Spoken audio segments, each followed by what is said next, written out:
I shot the Beretta Worlds here the other day. And this stand, like a few here, were right in your face. I never would have bothered changing chokes in my life until you said it's worth carrying cylinders in your bag. So I thought I'd bring you here and ask you, firstly, would you change chokes? And secondly, why? And thirdly, how do you shoot close targets? Is there a specific way? Because everybody has their feelings about stuff that's in your face. Yep, we've had a look at the targets. I'd say the first one is a belly-on rabbit at, what you're going to give me there, 5 yards? It's 7. Okay, 7. Second target, slightly more edgy, probably 15. Yeah, when I shot it, the wind had brought it in a little, and it was maybe 10, 11. Okay, so this is something for me. You know I'm a big fan of shooting 3/8, so I'm absolute confidence in the Teague 3/8 I've got to pretty much kill any target. Oh, we've seen those break targets at 80 yards, 100 yards without any issues. However, on this kind of stuff, I would absolutely open up. I think the margins that you're working with on these close targets, especially rabbits, rabbits can bobble around. Yeah, you think you've got that. Yep. We've just shot this station, and I think you'll see on the camera the quality of the kills. The pattern that we're shooting at that rabbit at that distance, I think, is basically the size of that rabbit. Yeah. So we're hitting it, and it is absolutely evaporating, which is great because it gives you loads of confidence that what you're doing is right.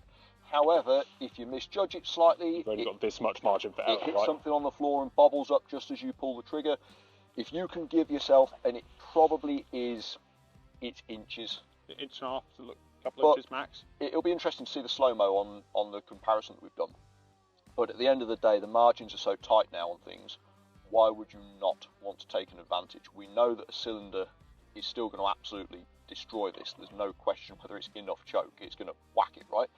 But if it gives you a 1%, 2%, 3% increase in your chance, or if it gives you just on a bad day that bit of a safety net, why not?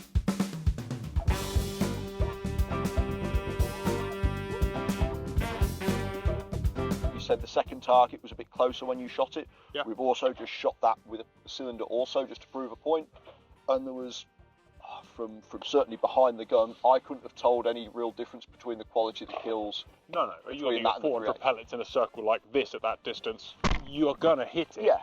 This is just about increasing your luck. Yeah, if you're half an inch off, 2 inches off. My choice of chokes is very, very binary now. It's 3/8 for everything, unless you can give yourself a good reason to choke down. And I choke down, I won't choke up. So 3/8 is standard, and then a pair of cylinders in the bag. And I see something at this distance, 5, 10, 15 yards, I'm instantly going to default to cylinders, just because I know there's enough to do the job, but it's going to give me possibly a small advantage. And on 15 stands of this kind of stuff, if it saves you one bird every 5th stand, worth taking.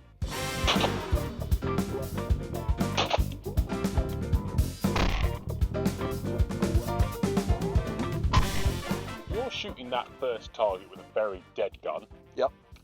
You connect to the second target for a bit and then just... I just come from the backside. So, do you want me to talk through the whys of that? Yeah, why are you shooting that first with a dead gun?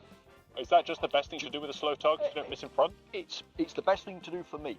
That rabbit, for me, 99% of those I know are going to get missed in front, okay? I would be one of those people that is very likely to miss this in front. So my sort of shot selection here is going to be based on what can I do to try and minimise my chance of missing it in front. This suits me to shoot it like a collapsing lead, watch it come into the gun. And then just time your shot. And just watch it as it comes into the barrel, pull the trigger, very, very short move. Yeah. You're extremely barrel aware during this shot. Yeah, so right, I know exactly where the gun is, my eyes are back, I'm watching the target collapse into the gun and I'm shooting at it, but I'm having to tell myself to pull the trigger just as it comes to the gun to allow for the lag in me saying pull the trigger and me actually pulling the trigger. The second bird, I've got time and space, so I don't need to sort of put that shortcut in. So on the second target, I come just from the back of the bird, slowly move through, so it's like a swing through shot coming from 18 inches off the back, past the front edge into a space that I would probably see as 10 inches, 10 inches, it's not much.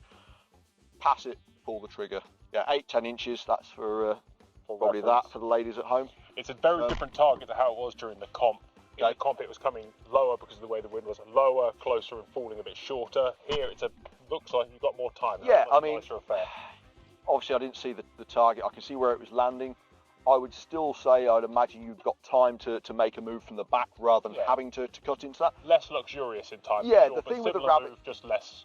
yeah, the thing for me with the rabbit is I know if I came from the back end of the rabbit and accelerated into it, there is a likelihood for me personally to end up in front of the bird. So I'm choosing a shot selection that I know works around my strengths and my aware of my weaknesses. It's your close, slow target hack. Yeah. So a lot of the time you'll see on the stand that we did as a warm-up, I think you've got some footage of that as well. The quartering bird from the left, I just held out and watched that come into the gun. Yeah. Again, I know if I shoot that swing through, I'm likely to go past it. Yeah. Ed, on the other hand, is a natural swing through shooter. That's fine for him. We got you coming from the back edge of the target and moving through.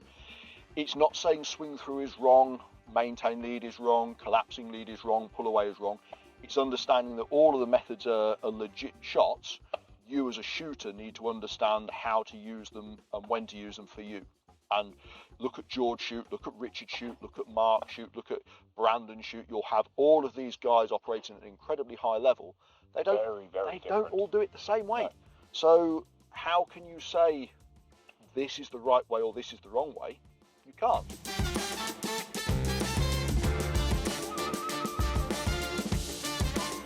Do I need to be hanging on it so long? Would you think about like trimming the whole move down? It does feel like we're spending a lot of time together. Not that I've got an issue. Is it a negative? You know, is it costing you anything? It looks safe to me. Mm-hmm. So if it looks safe and it's working, why try and shoot it faster? I know you're not shooting it as fast as I was, but it doesn't matter. You're not me and I'm not you. You've got to work around. If that feels comfortable, could you do it quicker? Yes. Should you do it quicker? Why? Unless there's a reason there to actually make it shot faster for a reason, all you're doing is introducing a potential variable where you then go, oh, I shot that one too quick and missed it. That was stupid. Yeah. You once said, and it sticks with me all the time, imagine your life depends on breaking this target. Where would you break it? Yeah. The answer is there. And you've just seen through that clip, your comfort zone is obviously here. Yeah. Mine is here. I'm right for me, you're right for you. It does look cool when you break them quick, though, doesn't it? But you're never going to look as cool as me. But I think we've... No, but you'll never look as tall as me, so it's concessions, right?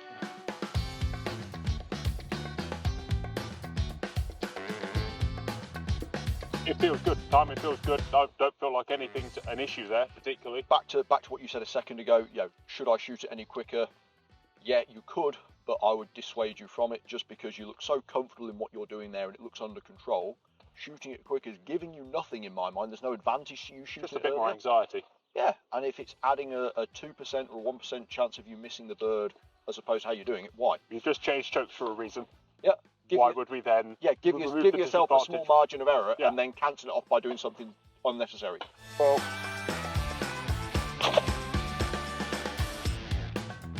feels more dangerous. If it feels more dangerous, is it the right decision for you? No.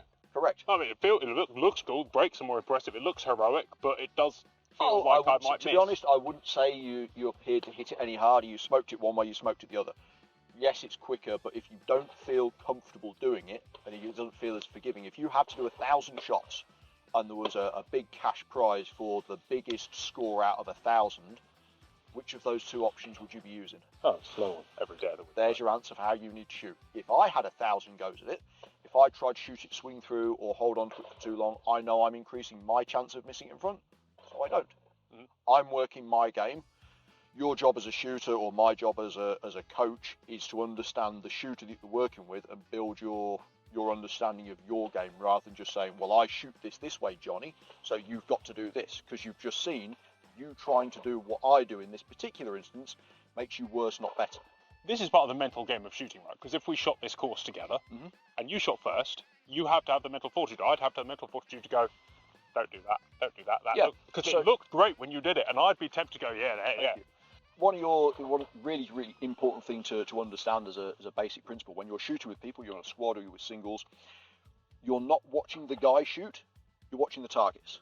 And you are making your choice as to how you're going to approach the target. So if you were to go in front of me, the shoes on the other foot, and you straight the stand, and you shoot every rabbit there, I'm still shooting them there, because I know that is the shot that I'm comfortable with. I've decided that is my methodology, that's the best shot for me, I will take it on there. Fine, if I go 2 pairs in and I'm not connecting with it and I'm at sea, I might then look at going, Johnny shot it well there, I'll use a slow swing through shot or whatever and I'll shoot it later. But I'm always going to go with my plan first because my plan your is plan A is your plan A. Yeah. My plan A is your plan B potentially. Yeah, whatever. Yeah, it's understanding that it's not this black and white, we all must do this. Interestingly, just whilst it jumps into my brain, the last video we did where we were talking about the 8 out of 8 consistency thing, Yes. someone commented that the footage on the shot cam didn't marry up to what we were saying. The reason for that is you're seeing the shot cam in slow motion, so you're seeing the true lead, whereas I was saying to you, I want you pulling the trigger just as you come past You've the front seen me edge. shoot enough to know exactly. That's because how my Johnny's perceiving it. So the shot cam, when you're seeing a shot cam, which is a great tool to see the stuff slowed down, Yeah, it's giving you an exact. you're showing you where the shot went. That isn't always going to be how you perceive it, very much depending on your gun movement. So you would have seen on the shot cam video on that thing at Grimthorpe, you would have seen there was some lead there, whereas I kept saying, no, I just want you moving through the bird Because I'm just pulling off by the time. Yeah, the gun speed's building some lead into the shot, and that's just understanding how you move the gun. It's kind of interesting, having played with the shot cam for a number of years. It's really good for training for maintained lead because you can know an exact sight. Yeah, you're seeing the true gap, but swing through is going to look very different to what you perceive it. So that white target there, what you see here shooting swing through, it's going to look big. It's going to look different to what you're going to see on the shot cam. So for me, shooting that swing through here, I'm just coming past the front edge of that. Yeah, it feels like I'm shooting it. As soon as I pull off, it's bang. It's interesting to see the shot cam footage and how that looks versus how you feel the shot went. Even I watched that, I was like, that was a lot of lead I gave that. Yeah. When obviously I'm just shooting this front edge. Yeah.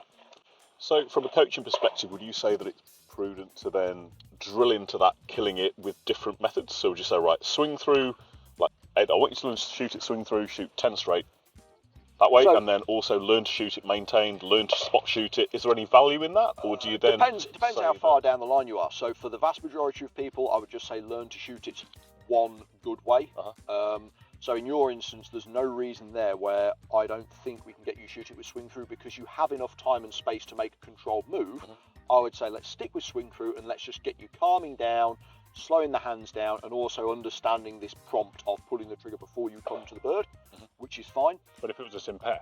If it was a sim pair, or let's say if this window that we've got was half as big, and you've then got a bank instead of being there, so you have to shoot the target uncomfortably early, then doing it with swing through I think is going to be unnecessarily hard. That instance, I would say, we'll look at doing it as a diminishing lead shot. But if my auntie had wheels, she'd be a bike.